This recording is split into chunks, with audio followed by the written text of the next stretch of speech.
In February 1980, President Jimmy Carter issued the first presidential proclamation declaring the week of March 8th, 1980 as National Women's History Week. Fast forward to 1987 in March when Congress passed Public Law 100-9 designating March as Women's History Month. The National Women's History Alliance selects and publishes the yearly theme. For 2020, Women's History Month theme is Valiant Women of the Vote. Today, we are in Delray Beach, Florida, and we're sitting down with the lovely Deborah Tendrick, who's running for Commission Seat 2 in Delray. Deborah, please tell the listening audience a little bit about yourself, ma'am.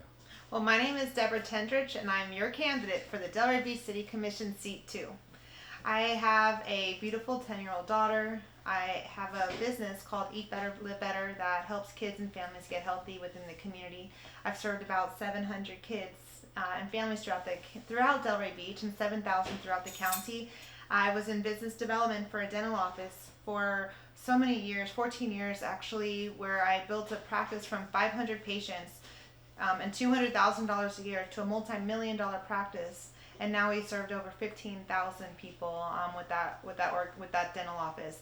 In 2013, I lost 70 pounds and reversed my daughter's medical conditions, and I developed this evidence-based curriculum that's being implemented in schools and aftercare programs countywide. So I understand business and I understand people, and I'm really excited to just get to work, win this election, and do as much as I can to help the community and the residents and the stakeholders. Okay. So I really wanted to sit down and have this conversation with you because, I mean, it's news to the listening audience, but Deborah and I actually only met, a week ago? Yeah. Today actually makes a week ago. It's our week anniversary. Week anniversary, that's right. Is that right there though? Like again with the theme, Valiant Women for the Vote, it was basically to honor women who has fought for women's suffrage rights, also as well women who continue to fight for other people's right to vote. It was a few things that you said just in that brief encounter that really kind of gave me that nudge where I was like, man, you know what, this would be a good idea. And it just kind of flowed together on its own. There were so many questions, Deborah, that I could sit down and ask, but we, for the sake of time, want to get to some of the important issues, at least issues that I feel are important. And I really am basing a lot of this on the conversations that you and I have had. She could talk. But it's really the motivation, the inspiration that you have for what you do that really stood out to me, that made this real. And honestly, I felt a sense of shame and guilt because I felt like I could be doing more. The aspirations that you actually have at the age that you are, if you want to give your age, you can. But I'm 33. 33 years old. When I was her age, I made every single excuse that I could to not be active in this type of work. And just to see that you're actually doing it and the respect and honor that you actually take in it was enough for me, again, just to kind of push the issue. But jumping directly into the thick of things, I worked as a political fundraiser for about 2.5 years. Worked my way up. It was a call center environment. Worked my way up through the company. Got to a point where I became the trainer, night shift trainer. I did my thing, but then I hit the wall, like the political wall, where I ran into opposition within my own party. Let me put it that way. And it was really just it was kind of like an argument, like a little bit of a back and forth of what we were going to prioritize. Trust me, I'm getting somewhere. But we were going to prioritize, I guess, the party's platform, and what we thought was important. And I thought that it was important that we had black male leadership in the country. right? And just for the sake of diplomacy, I won't go too far into it, but it was thought otherwise, that we should, take a different approach. It left me disenfranchised to the point where because when I watch things right now, it's loading up already. We talked about it with Elizabeth Warren dropping out. It's loading up to be the same old script. Well, this is a nonpartisan race. We don't get into the national politics here. It's just about making people's lives better. Which is exactly where I wanted to go. Okay. So, how is it then that you would reach out to a disenfranchised voter like myself? Because the black vote, especially in Delray, but all over the country, so I understand that it's not national politics for you, but all over the country, the black vote means something. So, what do you say to the disenfranchised black male to get that individual to vote? Well, I think that, first of all, understanding what local politics is all about is a first step, because a lot of people don't even feel that they know what a city commissioner even does. Right. So first of all, it's also about education, why, how, where, when to vote.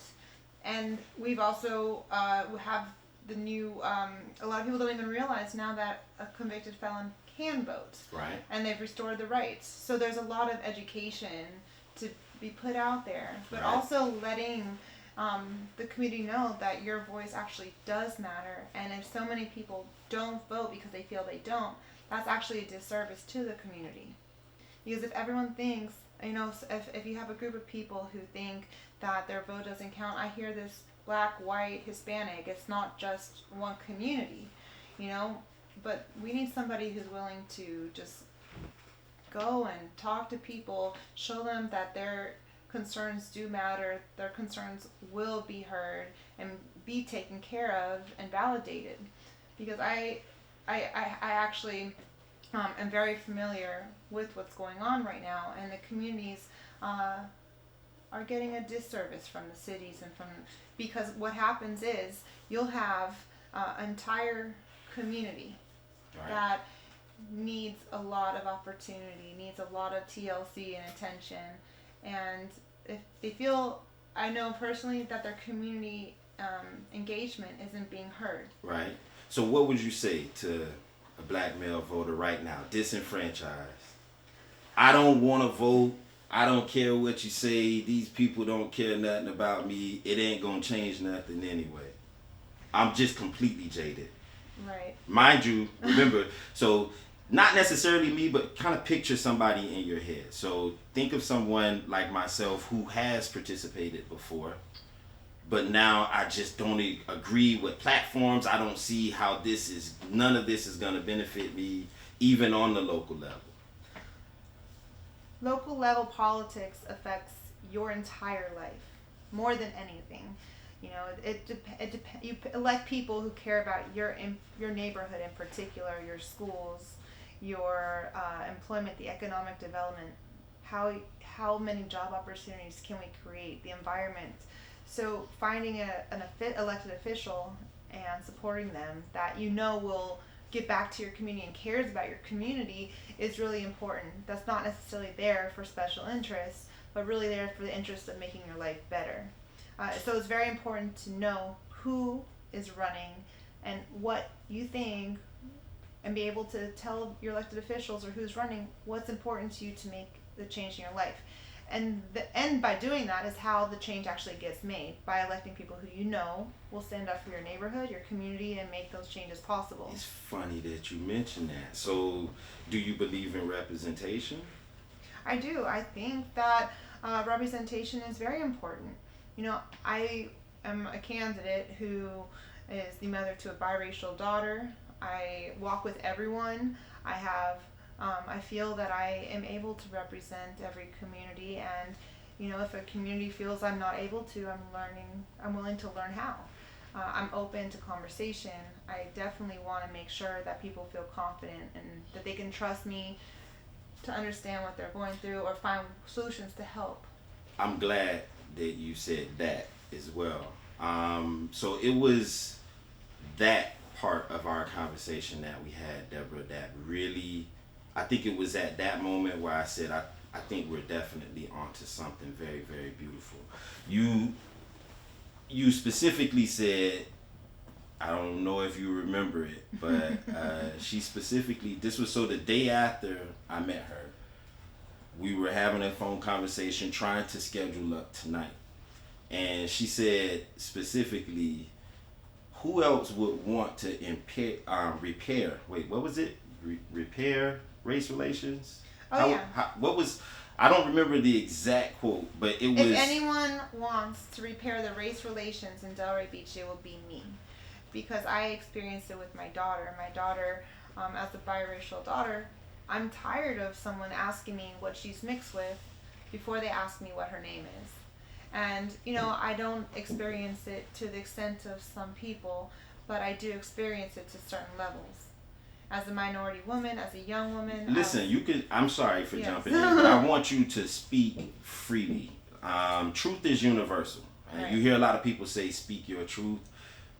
The truth can withstand the depths of questioning. You don't have to, kind of, I know that it's in you to, obviously be politically correct, but how you said it to me really mattered. It was the only reason why I was really ready to take you serious. Like, at first, I was thinking, okay, what is it? A campaigning, a lobbying politician is going to be a lobbying politician. Is going to be a lobbying politician. This is a quote from my co-host, Ozone over there. But it is a fact. And at first, that guard was there. What the hell is this white girl going to tell me that I haven't already heard everybody else try to shoot to me, right? And when you said it that way, it stood out to me like, okay, wow, she actually represents the America that is here right now. I can walk into any neighborhood and I learn what the concerns are, what I can help. I'm there. I have no judgment. I hug everyone the same. I invite people into my home the same. I celebrate with people the same. I walk with everyone. Right now, we're at a really unique spot in Delray where there is a lot of social injustice. There is a need to repair some of the race relations, but we don't need to make the race about the race about race. Gotcha. I guess we need to make it about people and people's lives and what we can do to make everyone's lives better, because this is Delray. It might have a lot of neighborhoods and streets, but it's still one community and one Delray. Right. And learning to break those barriers and just be accepting of everyone and fight for everyone to have the most opportunity is really what we need. Right. Well, obviously I don't want, because again, it wasn't just that one issue. It's comprehensive. But I still don't want to jump away from that topic just yet, because again, that's that same notion that you just gave me just then. It's about everybody. It is. Right. But then imagine how I felt though, right? Because again, I'm worked my way up to become trainer, right? Got all of these donations. So it's not even just about getting someone to get up and go out and vote. These people actually put their hand in their pocket and pulled out their hard-earned money to go with that, right? So to see the advancement in my career, but then when I thought that, okay, well, I think something like this would be important. Why don't we push that as an initiative? No, it's about everybody. I don't exactly feel represented that way. Well, that's why Delray needs someone like me who will walk with everyone, who does take everyone serious and cares. That's why I mentioned to you with the race relations, there shouldn't be any need to repair anything. It should just be a standard that everyone's included with success. Right. There's no reason to have any barriers, any boundaries for who can be successful or who's important enough to be heard or represented. That's crazy. It should just be everyone. Right. And what we don't have, I think, is someone who's up there to champion that. We don't have someone to say and stand up for what's right and what's wrong. Right. Well, I'll be that champion. You made another good point. So then, he's not here with us this evening, but the issue of gun violence in the community. Again, I'm not familiar with all of the districts in Delray. However, gun violence was one of the questions that was asked to you on a previous forum. Your answer, I thought, was really important. How do you, if the dais at large does not agree with certain type of funding that you suggested? If you want, you can briefly speak towards the funding that you suggested and how it could make the community safer. But what would you do to help the communities, again, even if the dais itself never voted in favor of getting that funding? What would you do if you were commissioner? Well, the worst thing anyone can do is be complacent. You know, the last thing you want to do is have something that you're fighting for and not say it out loud. So at least, even if I am outvoted 4-1, at least I was up there saying what is meant to be said and heard, and people hear it. And I think connecting the dots for people and having someone just up there at least to stand up for what's right and what they need to hear. It wasn't about gun violence per se. It was just about public safety in general. Public safety, right. He gave the numbers per capita. Right. So, I mean, in overall, public safety is huge. But like I said, it all comes back to community engagement and trust. You know, I'm on the board for the Crime Prevention Officers Association. I've done CEPTED training, which is crime prevention through environmental design. But I've learned tools and tricks that not only Delray, but other cities are using to help with crime prevention, to help structure businesses and buildings to meet environmental design standards to help with crime prevention too. It all goes hand in hand. But for instance, I might not consistently have the votes in my favor. But how much more impactful is it if I stood up and still said what needed to be said? It's galvanizing. I will agree with you on that. I'm from Pompano Beach, Florida. We have one black commissioner. Her name is Beverly Perkins. But I'm going to be honest with you, it's very disheartening to watch. And some of the things that I've seen you talk about sound very progressive. Your economic plan, in my opinion, I think if you just ran on that alone, I'm being honest, because it is a very beautiful thing to have a woman of color in my city. You know, she represents for us hard. Her voice is beautiful. It made all of us in here like call to arms. It was literally one phone call conversation. Hey, I'm going over to the chamber. You want to meet me there? And Dion jumps. Brings his son, brings everybody, and just like that, we're galvanized because we see this wonderful commissioner. But then we came back the next week, and then came back the next week, right? It came back the next week, and it was not fun anymore. It was not galvanizing anymore. Well, you know, one of the reasons I'm excited to run is because you didn't make my whole event tonight. But if you do, you'll see that I have such diversity that attend my event. Nobody would even know the difference when they're in the same room with me. Right. You know, and that's what I think needs to be brought. And I have a unique way of getting people on the same page, bringing that unity together. I think what we need is someone who's just positive, who doesn't try to bring diversity, who doesn't... not a dictator, not someone who, you know, tells it's my way, your way, but make it about the community's way. Right. And when you can find someone who can use a story to make people understand where people are coming from, or your own personal experience, who's not afraid to be vulnerable and share why they feel that way too, instead of just saying yes or no. Having a real conversation with somebody. And not just when you're up there, you have an opportunity to talk to the public, even if they don't agree with it. But guess what? The community who's listening might, and rally behind it, and it might become a movement, you know, whether it's whatever the issue could be. Well, I will tell you, you know, and again, I wish you the best of luck. I'm so glad that I don't live in Delray and I don't have a dog in this fight, because obviously there's a part 2 and a part 3 to this interview. So I am very happy to that part, right? But it's just one of those things is I watched in my city Commissioner Perkins speak for the people, kept speaking for the people, kept speaking for her district, which is predominantly black, right?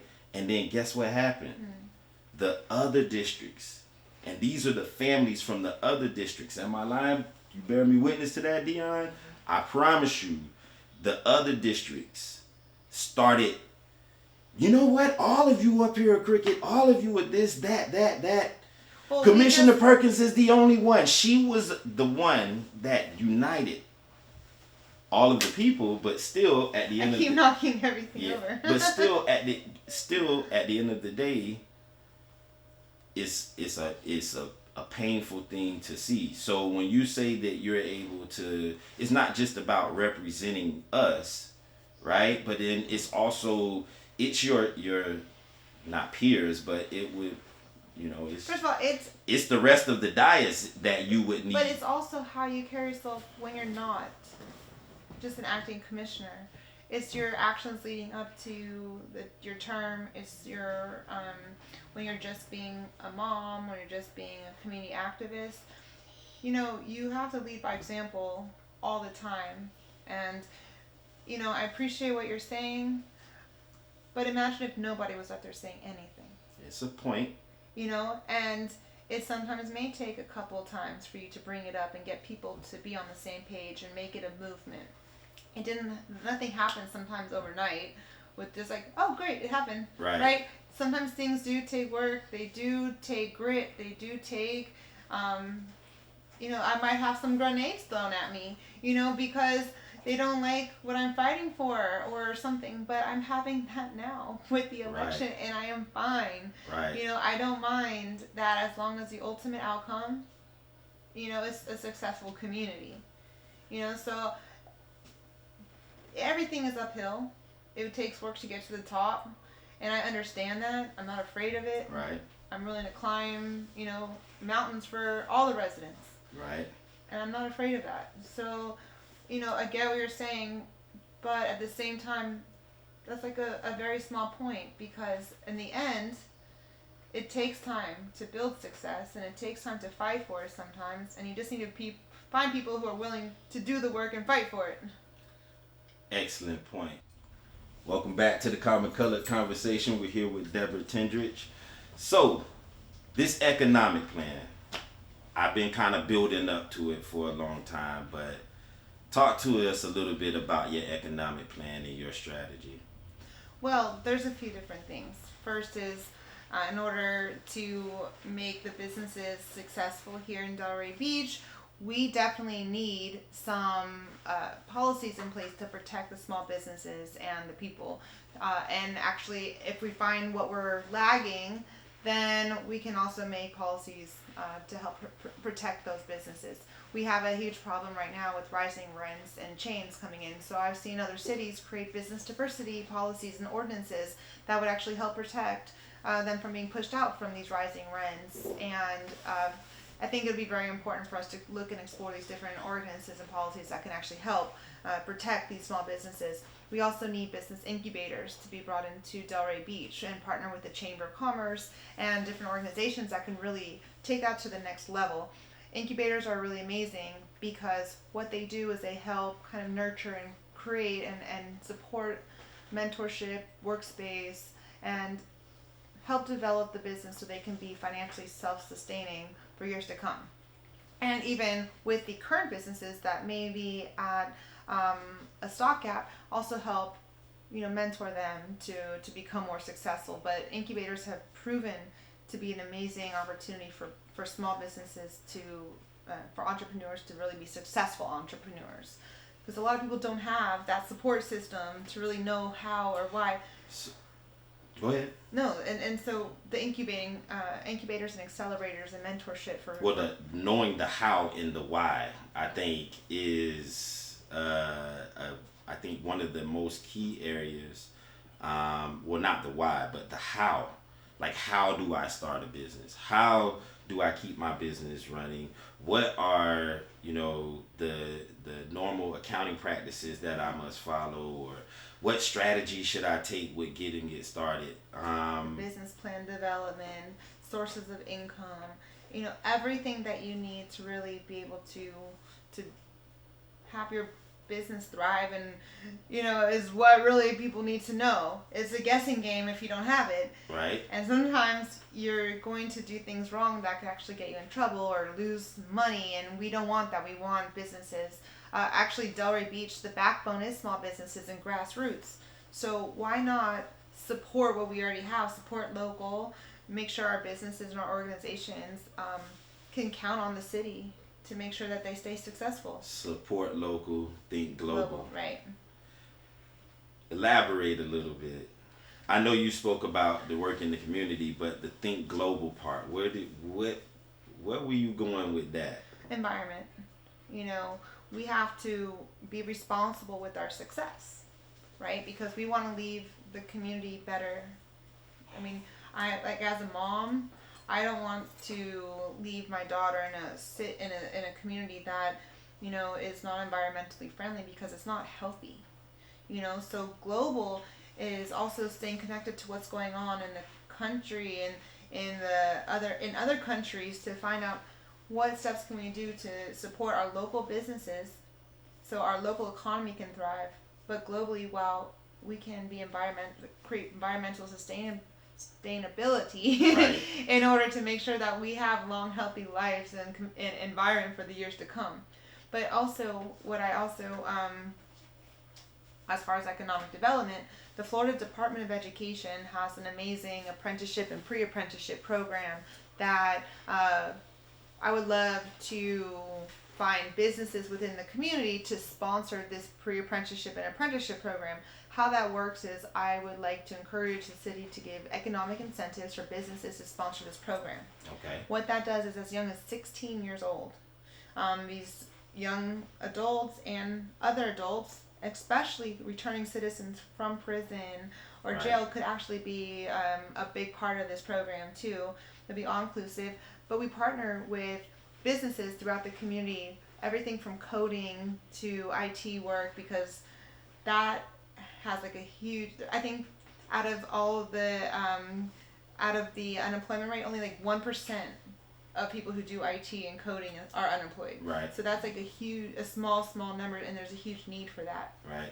So we also need jobs like contracting, HVAC, plumbing, and we can find businesses who will pay a progressive salary. So you're not only learning a trade, but you're getting paid to learn the trade. You're not just paying to get certified. Right. So you're getting progressive income to be eventually able to make a living wage job, which is great for the economy. You now have people who can buy homes and create a better home ownership program here in Delray Beach. We can extend that to the teachers and to people who just need first-time home buyers programs. We can down payment assistance. I mean, there's so many different things that we come together so people can create generational wealth in the community, create job opportunities, become successful business owners, and really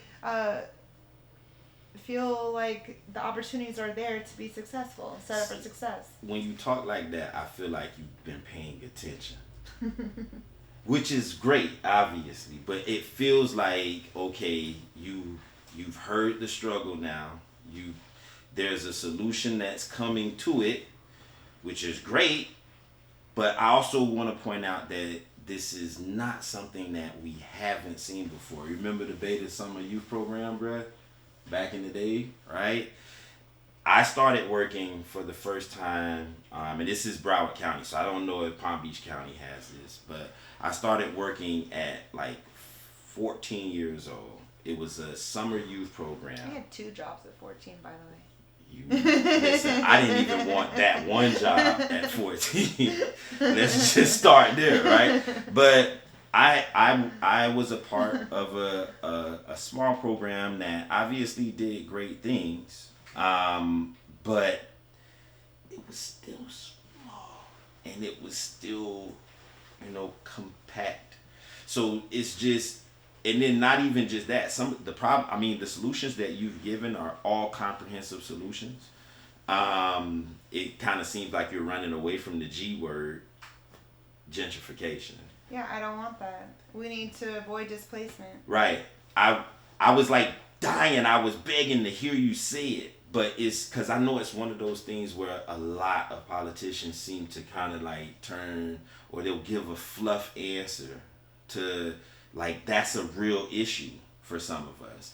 We were talking earlier today and you were saying that, man, it's almost like if you don't live in a neighborhood for more than 35 years, it's just kind of like, screw you, you're nobody, even though I've been here for 11 years. Right. I get that totally. But when you have a family that has been in a neighborhood like mine for the last 40 years now, same neighborhood. My aunt wants to leave because she's thinking, you know what? I've been in this same neighborhood since I was a little girl, 50 years. It leaves a bad taste in my mouth because I know that my grandmother, who left that house to her, wanted to keep that house in the family. And now, because people they got high-end pockets and they like where I live and they think it's a great place to stay, they want to come in now. So the plan that you had, especially bringing out that you would focus on businesses that are already set up, these are the type of areas that I think, again, there are so many that don't champion those rights, don't champion those type of moves. My brother right here, one of the things that's most impactful for him is startup money. Just getting people in the mindset of thinking, yo, I can do this. I can do this. Also creating the great platform to ask for the startup money is important too, because an idea doesn't usually get you money, but a really good in-depth business plan with know-how and what to expect to ask and know how much money you even need is also a tool that we can provide. You know, I think that's also important because I can guess how much it costs to start a restaurant or whatever, but unless I actually have it broken down to know how much I actually need, how much will I need if I ask for 6 months in advance or 12 months in advance, will I need a line of credit? Like, even know how and what to ask for is really important, that we should be able to teach and provide that too, so you're not going in blind. Right. We got her on record. This is a part of her platform. We're gonna make sure that you stick to that. I will. You know, I am a small business owner. I run a local nonprofit. I started it with $15. You know, and I built it to something that has been serving over 7,000 kids and families throughout the county. So because of that, I understand what it's like to be a small business owner with grasping for air sometimes when you're first starting up and not knowing where to go, where the next dollar is coming from. Right. And it's really important to be able to have someone within your city to know that you have a support system that will give you guidance, that will show you support, that can give you resources, that says, hey, we want you here. You're an active member of our community. You're doing things. You're a community business. You're a resident. We want residents in the community to become business owners in the community and stay rooted here in the community. And that's how you do it. And and that's what we really need. You can't get to 35 years if you don't get to 11 first. So that's the point, right?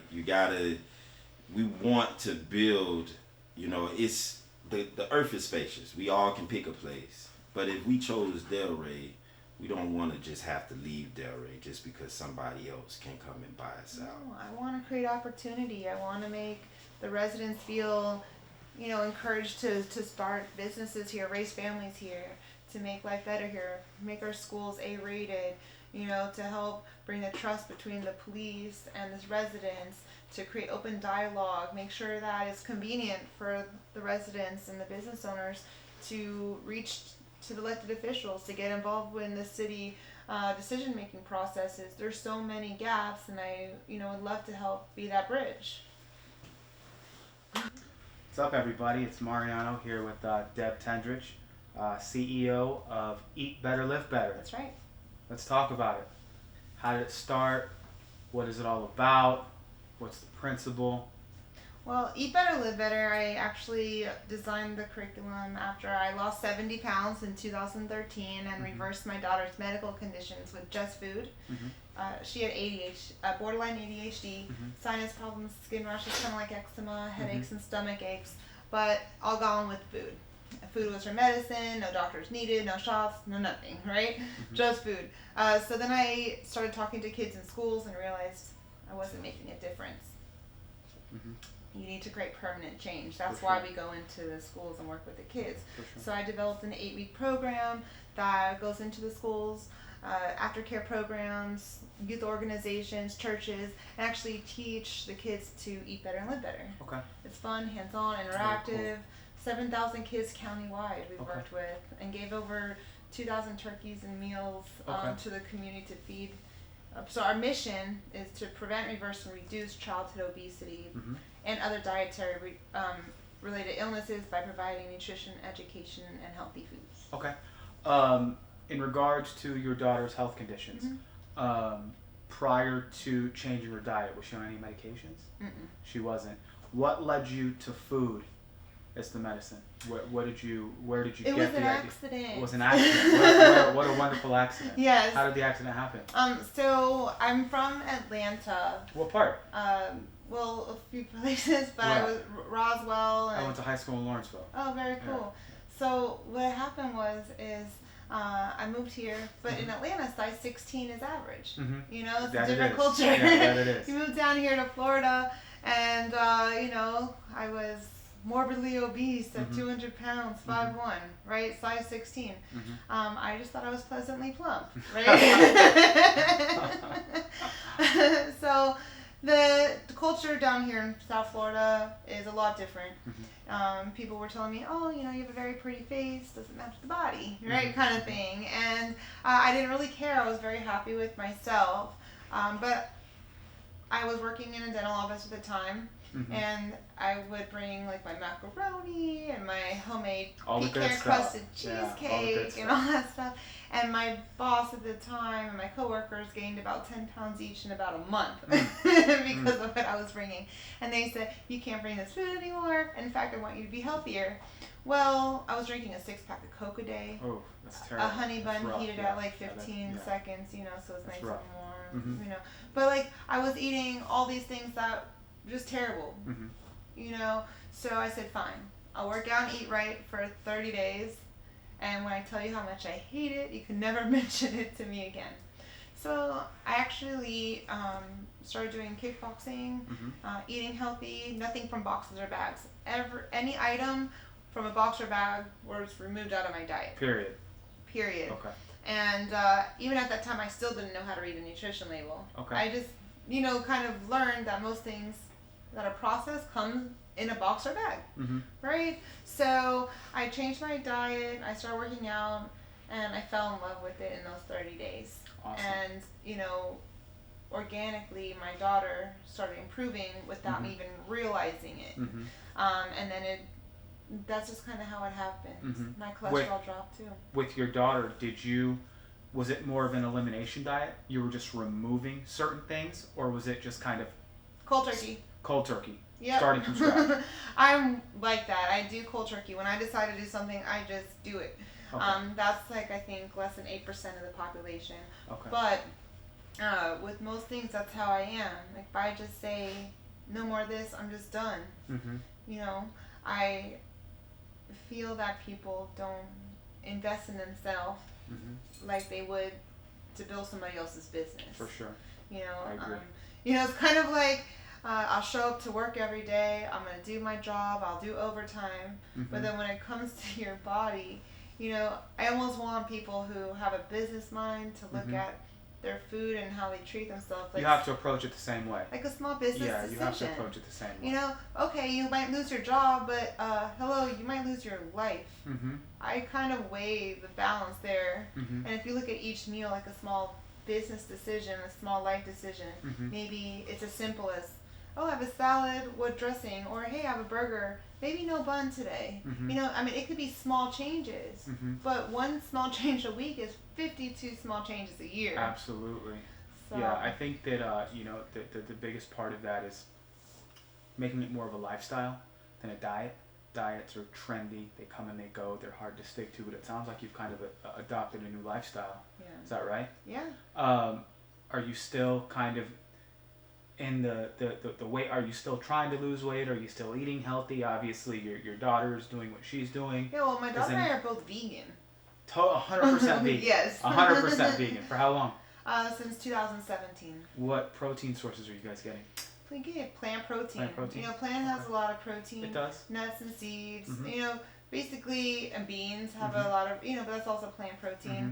But people don't realize how much plant protein, are in plants and sprouts and certain things like that.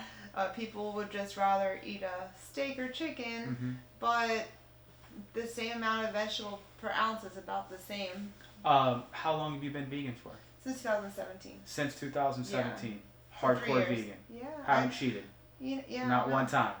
I might be scared, but I'm never chicken. There you go. I like it. Let me ask you this: for your daughter, how has your daughter adapted to being vegan? I know that's got to be difficult, being as young as she is. Her friends come over. She wants to go out to eat with her friends. Go over to her friend's house. How old is she? 10. How does a 10-year-old? Oh, she'll be 11 March 28th. How does an 11-year-old manage to stay vegan? That's what I want to know.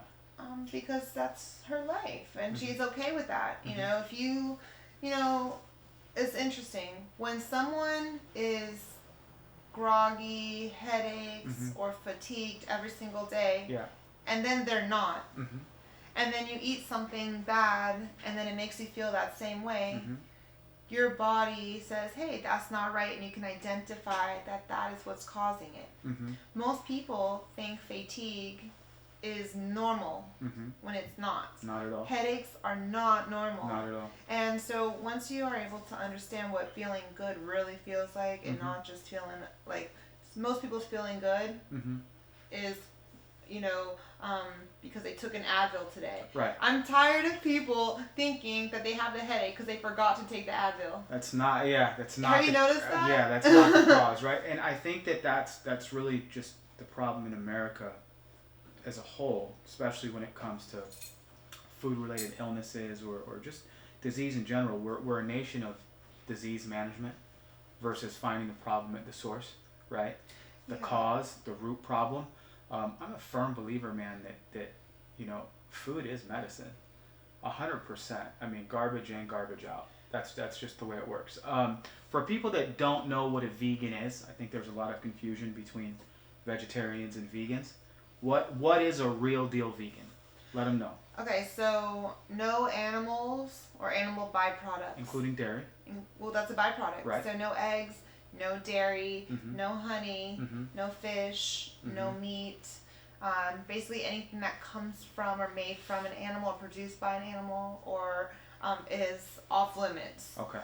I'm going to put you in a few situations. Deb wants to go out for a good time. She has a sweet tooth. She's downtown Delray. What is she eating? Well, like for dinner tonight I had an avocado salad and it was so good. That's good stuff. But if you have a sweet tooth, if you want something sweet. So we actually have a rule in my house that if we're going to get something sweet, we have to make it ourselves. Perfect. So for instance, my daughter had a birthday party. She made her own Oreos. Okay. Or she makes her own cinnamon rolls, and she does it herself. We know what ingredients are in it. Perfect. She's learning, how to cook. Good. But people, I think, back to your question about how my daughter is, people, I feel, reward with food. For sure. And food is very psychological. For sure. So part of changing children's behavior and reactions to food is also changing their experience with food and their psychological behaviors too. So if you imagine when you go to the doctor and you get a shot, what do they give you? A lollipop. Of course. If you're doing good in school, it's like a pizza party. For your birthday, it's cake and ice cream. Yeah, I got older. Feed me things that. That's a great point. It's like from a young age. Yeah, Our and brains guess are what? wired that way. What if McDonald's gave the toy with the salad? Right. Right? Like Right. how many kids Right. would eat maybe healthier because they're being rewarded for choosing a good choice. Mm-hmm. Instead, they're being rewarded for eating something that's going to eventually give them heart disease, a stroke, high cholesterol, diabetes. Mm-hmm. It's like, who is celebrating that? Why are we celebrating that? Right. Right. So I think creating different reward systems, creating different experiences.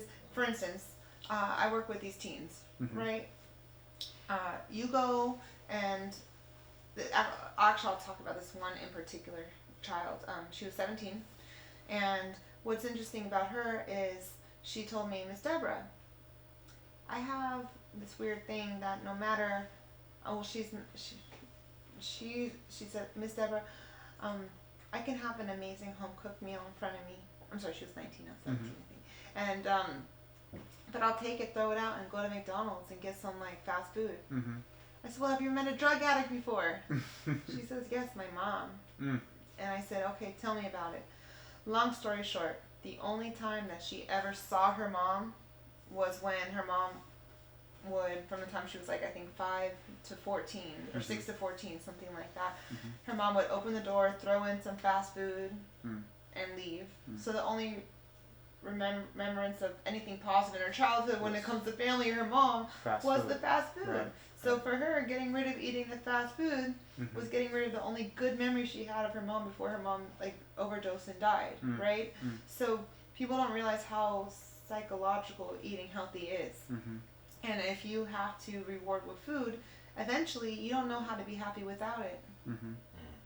right? That's 100% true. So creating better experiences and being the parent and just saying, no, we're eating this. You're going to learn to eat healthy. Hey, why don't you find ways to make eating healthy fun?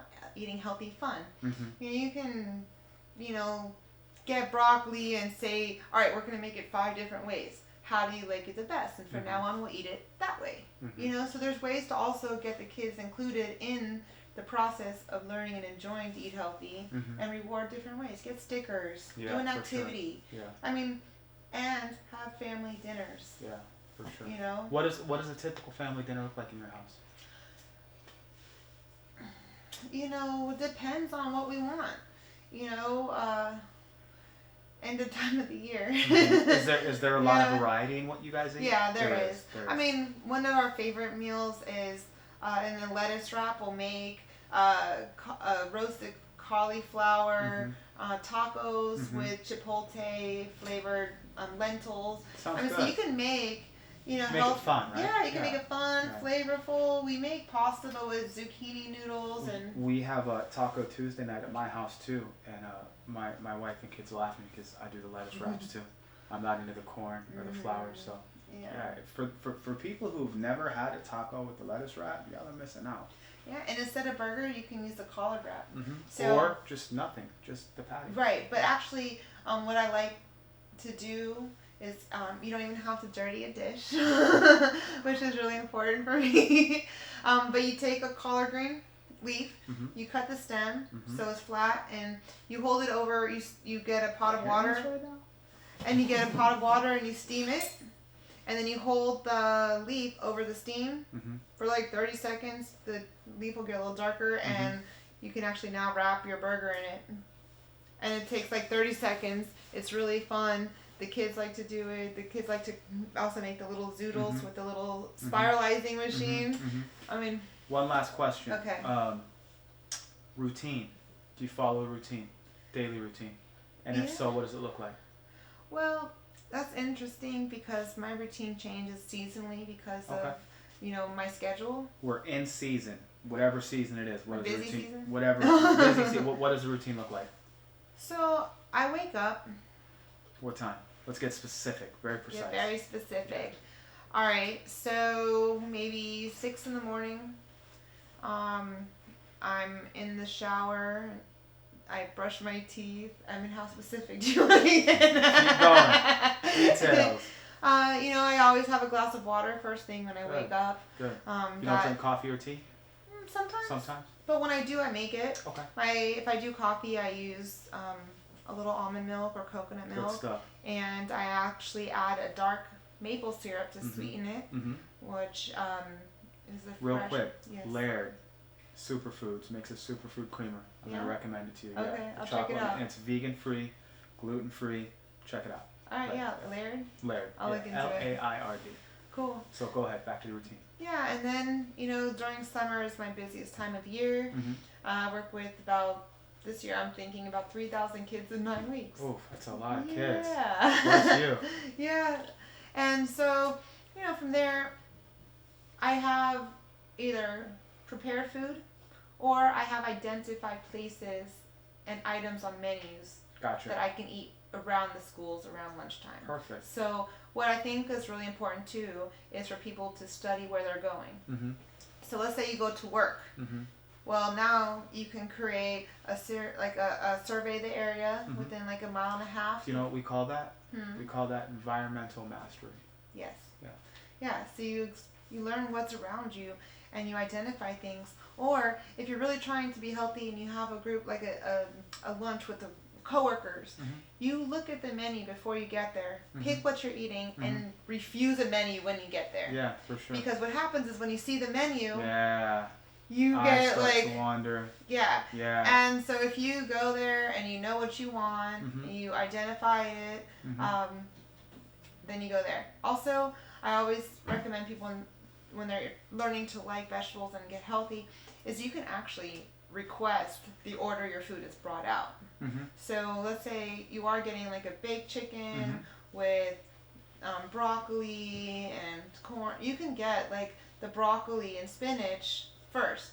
Sure. And then have the chicken come at the end. Right. Because I find people do like the cover up when they get mashed potatoes and chicken. What's the cover up? It's when you take the mashed potatoes and cover up your vegetables so it looks like you ate them. It looks like you ate them. Yeah. The old cover up. Yeah. Good. So the moral of this story is what? What is the moral of this story? You're worth treating yourself like a prize. Better than you treat your job. Better than you treat yourself like you treat someone that you love, right? Like you have a car. You're not gonna get a Mercedes filled with 87-cent gas, the cheapest gas, because you're gonna burn it out. No, you want to fuel your body. The whole point of food is to get you from point A to point B. Yeah, for sure. Last point I want to make. I think that the second people utilize food as fuel, as opposed to food as a filler, that's where the change happens. When you realize the food that you put in your body is just like a fuel, just like a gas, right? And to run optimally, to run efficiently, you want nutrient-dense food as opposed to calorie-dense food, makes all the difference in the world. I have a really good example for that. Let's hear it. And how your body responds. So, it's so easy for someone to drink like a 6-pack of beer, right? Easy? Is it easy for people? I've seen a lot of people drink a 6-pack of beer like nothing, but then give that same person a 6-pack of water. It'll last them a month. Right. You know why? Because you get full after 1 or 2 bottles of water because your body recognizes water as getting hydrated. Right. But when you're drinking the beer or the soda or the whatever juice it is, you're able to overdrink because your body hasn't found the hydration it needs. Right. So it allows you to overconsume. Same thing with food. The same thing with if you had, a whole hearty meal this big,